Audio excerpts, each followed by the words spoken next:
సద్గురు జగ్గి వాసుదేవ్ చెప్పినటువంటి సూక్తిలోని నిజానిజాలను పరిశీలిద్దాం.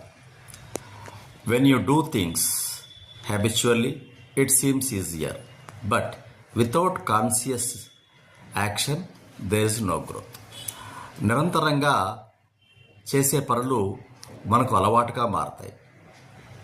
అలవాటుగా మారడమే కాకుండా అది సులభం అవుతుంది.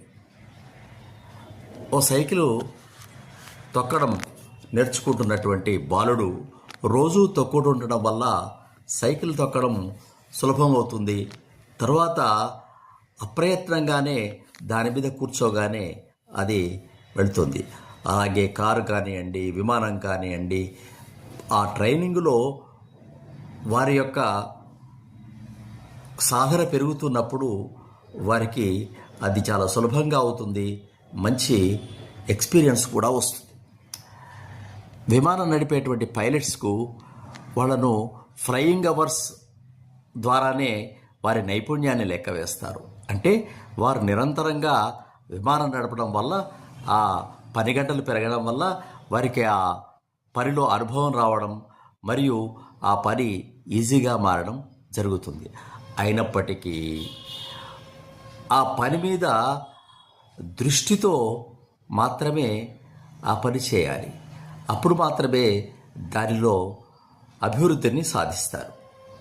కాబట్టి మంచి పనులను, మనకు అవసరం వచ్చే పనులను, సమాజానికి ఉపయోగపడే పనులను నిరంతరంగా ఒక అలవాటుగా చేస్తూ ఉండాలి. అలవాటుగా చేస్తూ ఉంటే మనకు అది మంచి ఫలితాలను ఇస్తుంది. తెల్లవారుజామున 4 గంటలకు లేవడం అని అనుకున్నామనుకోండి, అది రోజు లేస్తూ ఉంటే మనకు కష్టంగా అనిపించదు, చక్కగా అనిపిస్తుంది.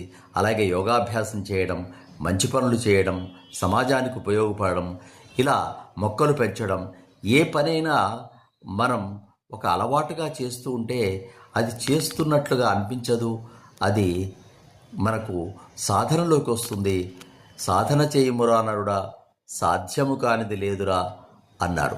ఆ పని చేస్తున్నప్పుడు ఆ పని మీద ఒక రకమైన దృష్టిని కనుక మనం ఉంచినట్లయితే అది మంచి అభివృద్ధిని సాధించబడుతుంది. కాబట్టి మహానుభావుల వాక్యాలను మనం జీవిత గమనంలోనికి తీసుకొని ఆ వాక్యాలను జీవితానికి అన్వయించుకుంటే మనము బాగుపడతాం.